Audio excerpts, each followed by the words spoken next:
इन्होंने कहा है, आज ऑफिशियल ऐलान किया है कि हमारे 97 लोग ज़मीनी ऑपरेशन में और मारे गए। 1200 तो पहले मारे गए थे 7 जी। अक्टूबर को। और वो ज़ाहिर है कि वो एक ऐसा वाक़या था जिसकी कोई भी हमायत नहीं कर सकता। लेकिन जैसे कि अक़वाम मुत्तहिदा के सेक्रेटरी जनरल ने कहा कि उस वाक़े को, वो ऐसा वाक़या था उसकी कोई हमायत नहीं कर सकता। 7 अक्टूबर के वाक़े की कोई हमायत नहीं करता, कोई कर ही नहीं सकता।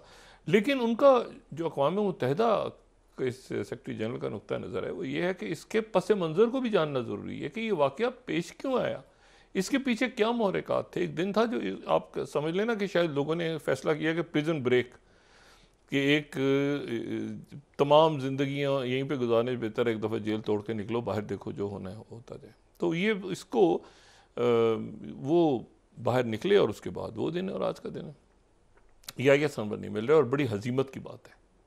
अब ये इसराइल के लिए और इसराइल की इंटेलिजेंस के लिए, और तक एक याहिया सिनवर जो है, अब याहिया सिनवर को मार देंगे, क्या कर देंगे वो कहीं, लेकिन अच्छा उधर हमास के याहिया सिनवर के ऊपर भी उन्होंने भी बड़ा रिस्क लिया है कि मतलब 18,000 लोग फ़लस्तीनी अगर शहीद हो गए हैं तो ये स्टेक्स बहुत बढ़ गए हैं। अब अमेरिका ने वीटो भी किया और फिर अमेरिका असला भी दे रहा है। उसकी वजह यह है कि ये यहाँ पर अब मिडिल ईस्ट के अंदर हालात बिगाड़ की तरफ जा रहे हैं। मिडिल ईस्ट के बिगाड़ का मतलब है कि दुनिया के बिगाड़ की तरफ जा रहे हैं, क्योंकि ये मामला तो सिर्फ मशरिक़ वस्ता तक नहीं है ना, जनूबी अफ्रीका और लातीनी अमरीका और बाकी दुनिया सारी जो है वो ये सब कुछ देख रही है।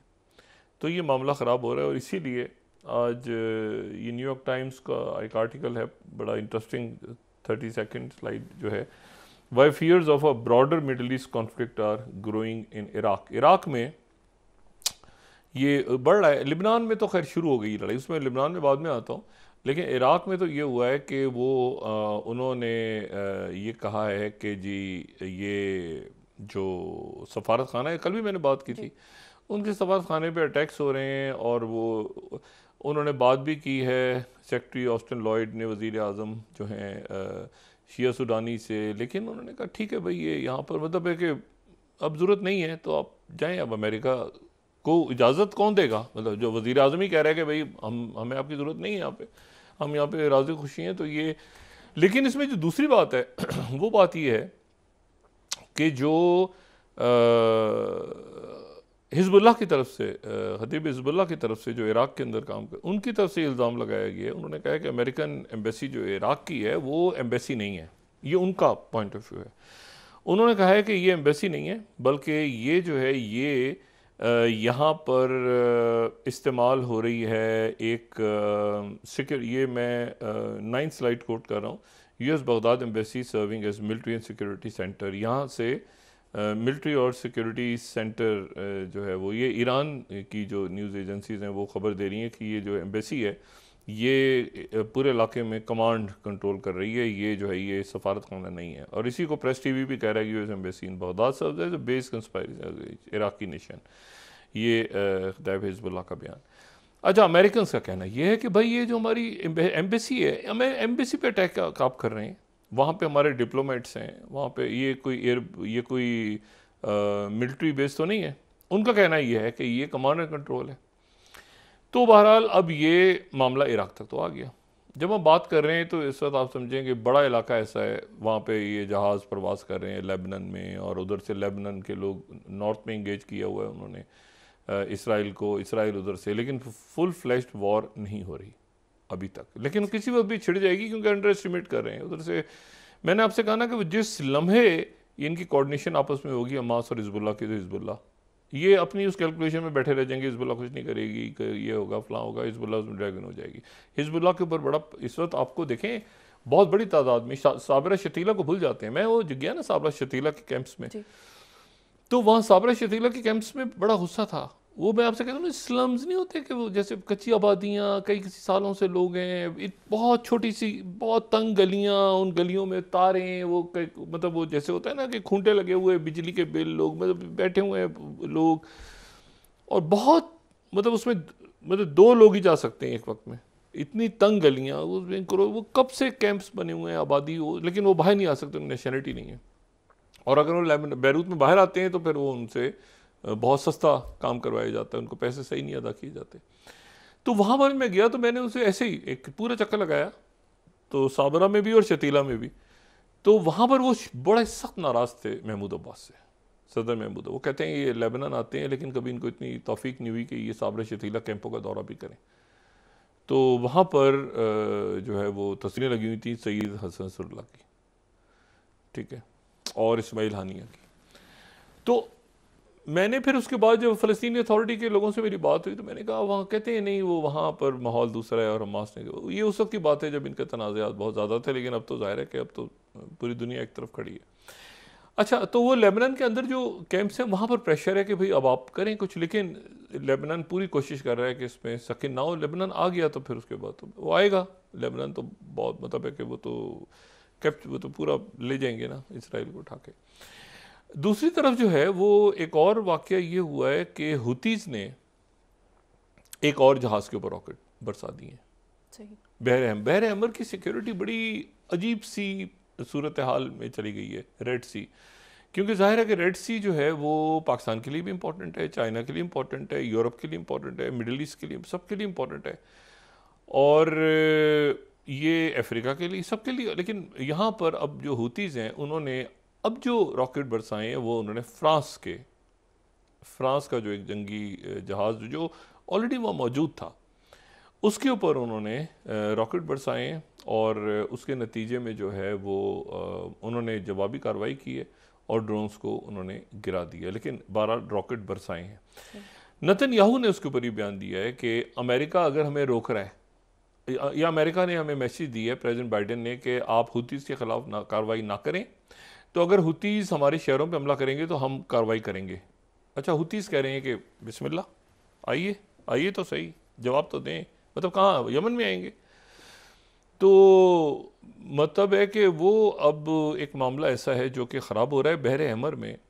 हुतीज़ ये देखें कंटिन्यू नहीं रह सकता मामला, क्योंकि बहर अहमर की जो तिजारत है उसके नतीजे में पूरी दुनिया मुतासर हो रही है। अब कौन सा जहाज़ किसका है, किसका मालिक है, देखें ना, सामान जा रहा है किसी का, मालिक पीछे कोई है, मतलब ये तो एक देखें ना, मकसद सबके पास तो जहाज़ नहीं है ना, ऐसे ही है। मतलब किसी ने कमर्शियल प्लेन लिया हुआ है, उसमें सामान आ रहा है, कोई पाकिस्तान आ रहा है, कोई इंडिया जा रहा है, कोई बांग्लादेश जा रहा है, कोई श्रीलंका जाना है किसी ने, अब उसके पीछे कोई मालिक इसराइली उसने आगे से किराए पे दिए हुए हैं कंपनी, तो वो जहाज़ रुक गया पूरा, तो वो या उसमें बम रॉकेट गिर गए। तो ये अब एक मसला ऐसा है कि जिसमें यूतीज़ एक मैसेज तो भेज रहे हैं कि भाई एक मिनट यहाँ पे हमारा कंट्रोल है, तो ये अपने लोगों को, क्योंकि वो, लेकिन उसके और भी बहुत सारे साइड इफ़ेक्ट्स है ना, कि ये मेरी टाइम पूरा ये मुतासर ना हो जाए कहीं, और पूरी जो सप्लाई चेन्स हैं और ये सारा, तो इसके ऊपर भी गौर हो रहा है। अच्छा, इसके हुतीज़ के ऊपर कार्रवाई अगर होती है, हुतीज़ के ऊपर कार्रवाई होती है अगर फ़र्ज़ करें, तो वो कार्रवाई यमन पे जंग छिड़ेगी। यमन की जंग बंदी इस कदर मुश्किलों से हुई है, इतने सालों के बाद ये जो यमन की खाना जंगी शुरू हुई थी, ठीक है ना, 2011 की सो कॉल्ड जो फसाद था अरब स्प्रिंग का, उसके बाद ये इतनी मुश्किलों से ये खाना जंगी ख़त्म हुई है। पहले यूएई ने किया मामला तय, फिर उसके बाद जो है वो सऊदी अरेबिया के साथ मामला तय हुए, फिर उनके हमले ख़त्म हुए, फिर वो ये आगे बात बढ़ रही थी लेकिन दरमियान में रुक गई, एक जगह रुकी हुई है। अभी वो फाइनल नहीं है कि यमन को किसने गवर्न करना है, इलेक्शन होगा, कैसे होगा, क्या, लेकिन जंगबंदी हुई हुई है वहाँ पर। अब वो सऊदी अरेबिया ने भी इसीलिए कहा कि रिस्ट्रेन का मुजाहरा करें। उसकी वजह यह है कि आप यहाँ दोबारा जंग छेड़ेंगे हमला करके, तो उसका नतीजा ये निकलेगा कि ये मामला और ख़राब होगा बहर अहमर का। नेतन्याहू कह रहे हैं कि एक मिनट, हमारे ऊपर हमला होगा तो हम जवाब नहीं देंगे, हम तो जवाब देंगे। उन्होंने आज ये बयान दे दिया। हुतीज़ ने उसके बाद अलर्ट कर दिया है अपने पूरे यमन के अंदर। वो यमनी आर्म्ड फोर्सेज जो हैं उन्होंने परेड वगैरह की है वहाँ पे, अपने मिसाइल शो किए हैं, और पूरे वो जनाब समुद्रों में भी एक्टिव हो गए हैं मज़ीद। और वो कह रहे हैं कि चूँकि नेतन्याहू ने धमकी दी है नाम लेके, तो अब तो हमारी भी जंग है, खुल के जंग है। हुतीज़ उधर से एक्टिव हो रहे हैं। अच्छा, सऊदी अरेबिया जो है, सऊदी अरेबिया के मतलब ये बड़ी एक अजीब सी सूरत हाल डेवलप हुई है कि सऊदी अरेबिया, यूएई और बाकी मुल्कों ने, सारे मुल्कों ने करारदाद पेश की और उसको अमेरिका ने वीटो कर दिया। अच्छा, सऊदी अरेबिया के वज़ीर ख़ारजा जो हैं वो तुर्क वज़ीर ख़ारजा के साथ, अब पहले तो ये दौरे करें, ज़ाहिर जिसको अपने मुल्क में काम होता है वो वापस आ जाता है, फिर वो ज्वाइन कर लेता है। तो एक डेलीगेशन मूव कर रहा है इस वक्त दुनिया के मुख्तलिफ दारुल हुकूमतों में। इससे तो कनाडा में है। सऊदी वज़ीर ख़ारजा और तुर्क वज़ीर ख़ारजा जो हैं उनकी जस्टिन ट्रूडो से मुलाकात हुई सही। है और वो कनाडा में है। और कनाडा में उनकी मुलाकात हुई है। उस मुलाकात में उन्होंने ये कहा है कि जी पूरी एक तो शुक्रिया अदा किया है कनाडा का कि आपने रोल प्ले किया, सारा कनाडा को कन्विंस किया है। वहाँ बहुत बड़े मुजाहरे हुए हैं जिसमें फ़लस्तीनियों से हटके भी मकामी लोग भी हैं, तो शुक्रिया भी अदा किए सारा। और फिर ये कि जंगबंदी पे कैसे मजबूर किया जाए। लेकिन इस दौरान एक टेलीफोन कॉल जो 50 मिनट की हुई है वो बड़ी इंटरेस्टिंग है। काबीना का इजलास हो रहा था, नेतन्याहू सदारत कर रहे थे, बैठे हुए काबीना में लोग बैठे हुए थे। अचानक कान में आके नेतन्याहू के उनके सेक्रेटरी ने कहा टेलीफोन कॉल है। नेतन्याहू 1 मिनट किसकी? नेतन्याहू मीटिंग छोड़ के भाग गए। टेलीफोन कॉल 50 मिनट या 1 घंटा, मेरा ख्याल है 50 मिनट। 50 मिनट तक वो अकेले कमरे में बैठ के एक शख्स से फ़ोन पे बात करते रहे। वो कॉल किसकी थी? President Putin. रशिया से कॉल थी प्रेसिडेंट पुतिन की। वो प्रेसिडेंट पुतिन जिनकी कल मुलाकात ईरान के सदर इब्राहिम रईसी से हुई है और उससे पहले वो सऊदी अरेबिया और यूएई का दौरा करके वापस आए हैं और जो तकरीबन यूक्रेन में जंग जीत गए हैं। क्योंकि ये जो इमदाद जारी हुई है ये इसराइल के लिए जारी कर दी है, यूक्रेन के लिए जारी नहीं की। यानी जो असर मुसीबत है वो तो ज़ेलेंस्की को है। भाई ज़ेलेंस्की के लिए तो अजीब मुसीबत है ना कि वो ज़ेलेंस्की को एड नहीं दी और वो इसराइल को दे दी एड, तो वो ज़ेलेंस्की वो डंप हो गया। जो मैं हमेशा पहले दिन से मैं कह रहा हूँ कि ज़ेलेंस्की को ही अमेरिका साइन ऑफ करेगा। अब उधर अमन लाना है किसी तरह, यूरोप के अंदर कोई मसाइल ना खड़े हों रेफ्यूजीज़ के, ये वो सारे मामलात। और उसमें जाहिर है कि रशिया भी उसमें कोई दरमियानी रास्ता निकालेगा। कोई टर्की बीच में है, उसमें चाइना दरमियान में है, अरब ममालिक दरमियान में है। वो कोई भी नहीं चाहता कि वो, और यूरोप ने भी कोई दरमियानी रास्ता अख्तियार किया है यूक्रेन जंग में, तो उस जंग को रोकना है। लेकिन ये जो 50 मिनट की कॉल हुई है इसकी कहानी बड़ी इंटरेस्टिंग है। सही, ठीक है कि प्रेसिडेंट पुतिन ने नेतन्याहू को कहा क्या? वो नेतन्याहू जो कह रहा है कि जी हमारी फ़ौज के ख़िलाफ़ वो असला इस्तेमाल हुआ जो कि रशिया ने यूक्रेन से छीना था, और रशिया जो है उसका वैगनर ग्रुप मदद कर रहा है हिजबुल्लाह की और हमास की, उनको ट्रेन कर रहा है। और रशिया जो है वो बैठा हुआ है सीरिया में भी, और रशिया जो है वो मौजूद है हर जगह ही मौजूद है। जी ठीक है ना।